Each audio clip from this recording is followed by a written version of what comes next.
మామూలుగా శుభోదయం పొద్దున్నే బ్రహ్మీ ముహూర్తంలో లేవాలి అని చాలా మంది మాట్లాడుకుంటూ ఉంటారు. అప్పుడే స్నానాలని, పూజలని ఇలా మ ఆహ్, లెగవటం గురించి చాలా మంది మాట్లాడుతుంటారు కానీ, అస్తమయం గురించి అసలెవరు చెప్పరు మామూలుగా. ఈ సూర్యాస్తమయం తర్వాత ఈ పనులు చేయకూడదు, ఈ పనులు చేయాలి అని. అలాంటి నియమాలేమన్నా ఉన్నాయా? ఉంటే ఎలాంటి నియమాలున్నాయి? ఏవి చేయకూడదంటారు అసలు సూర్యాస్తమయం తర్వాత? ఇంట్లో పెద్దవాళ్ళు ఉంటే చెప్తారమ్మా. హ్మ్. పెద్దవాళ్ళు లేకపోవడం వల్ల తెలియటం లేదు. హ్మ్. సాయంత్రం దీపం పెట్టే సమయం ఏదైతే ఉందో 6 గంటలు. అవును. ఆ సమయం తర్వాత ఇల్లు చిమ్మకూడదు హ్మ్. ఇదైతే అంటారు ఇంట్లో. అంటారు. హ్మ్. కుట్టకూడదు, హుహు. తల దువ్వకూడదు, ఓహ్! గోళ్ళు తీయకూడదు. ఇప్పుడు హ్మ్. ఇవన్నీ చెప్పకూడదు మనం.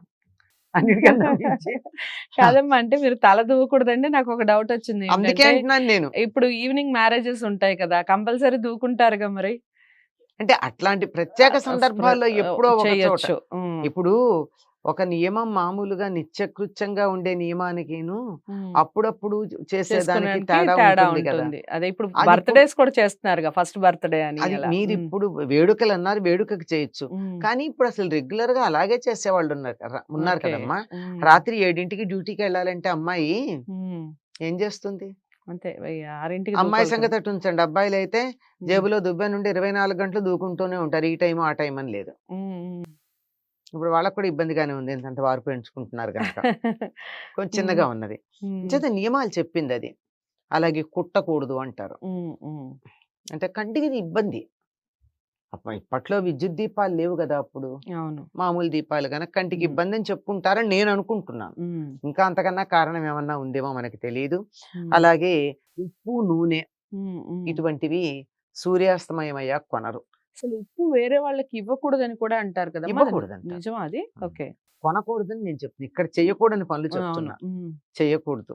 మ ఉప్పు, నూనె హ్మ్. ఇలాంటివి కొనకూడదు. హ్మ్. ఇలాంటివన్నీ నియమాలు ఏవైతే పగటిపూట చేస్తే హాయిగా ఉంటాయో, రాత్రి చేస్తే ఇబ్బంది కలుగుతుందో వాటన్నిటిని చెప్పారమ్మా. హ్మ్. హ్మ్. ఎందుకు ఇల్లు చిమ్మకూడదు అంటారంటే, హ్మ్. ఒకవేళ అత్యవసరమై చిమ్మాల్సొచ్చింది. ఏదో ఒలకబోసారక్కడ. హ్మ్. హ్మ్. చిమ్మాలి కదా! హ్మ్. లేకపోతే అది అందరూ అలాగే తొక్కుతారు. చాలా ఉండిపోతుంది. ఇదిగా హ్మ్. ఉంటుంది. హ్మ్. అప్పుడేం జేయాలి? ఆ చిమ్మి మొత్తమంతా ఓ పక్కన పెట్టాలి గానీ, హ్మ్. పాచి ఎత్తి బయట పారబోయకూడదు. ఒక పక్కకి చిమ్ముంచుకోవాలి. అంటే అత్యవసరమైతే. ఇది హ్మ్. రెగ్యులర్‌గా చేసేది గాదు. హ్మ్. హ్మ్. మరి ఎందుకు అంటే, ఈ రెండోది చెప్పినప్పుడు నాకనిపించింది. చీకట్లో హ్మ్. ఇంట్లో విలువైన వస్తువులేమన్నా చెత్తలో పడిపోయి వెళ్ళిపోతాయేమో! హ్మ్. వెలుగొచ్చాక గనక బయట పడేస్తూ ఉంటే తెలుస్తాయి. హ్మ్. హ్మ్. జాగ్రత్త పడడానికి బాగా ఉంటుంది, వీలుగా ఉంటుందని చెప్పి ఉంటారు అని నా ఊహ.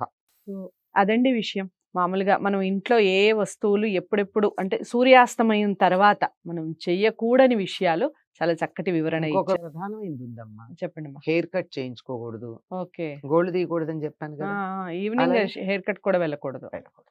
ఓకే. సో, అదండి విషయం. మామూలుగా అబ్బాయిలు చాలా ఇదైతే అబ్బాయిలకి సంబంధించిందే. అందరూ ఈవినింగొచ్చి ఇప్పుడు పిల్లలు స్కూలుకి వెళ్ళే పిల్లలు కూడా ఈవినింగ్ స్కూలు నుంచి రాగానే హెయిర్ కట్‌కి వెళ్ళిపోతూ ఉన్నారు. అమ్మ చెప్పినట్టు ఖచ్చితంగా పాటించే ప్రయత్నం చేయండి. ఇంట్లో తల్లిదండ్రులు చెప్పే ప్రయత్నం చేయండి. ముందు తల్లిదండ్రుల్లో మార్పొస్తేనే పిల్లల్లో వస్తుంది. సో, ఈ ఈ వీడియో ఎలా అనిపించింది? మీరు ఎంతమందికి షేర్ చేస్తున్నారు? అమ్మతో ఇంకా మీరు ఎలాంటి కార్యక్రమాలు చూడాలనుకుంటున్నారు? ఇవన్నీ కామెంట్ బాక్స్‌లో తెలియజేయండి. లైక్ చేసి, షేర్ చేయండి. ఛానెల్‌ని సబ్స్క్రైబ్ చేసుకోండి. మరో మంచి అంశంతో మళ్ళీ కలుద్దాం. నమస్తే.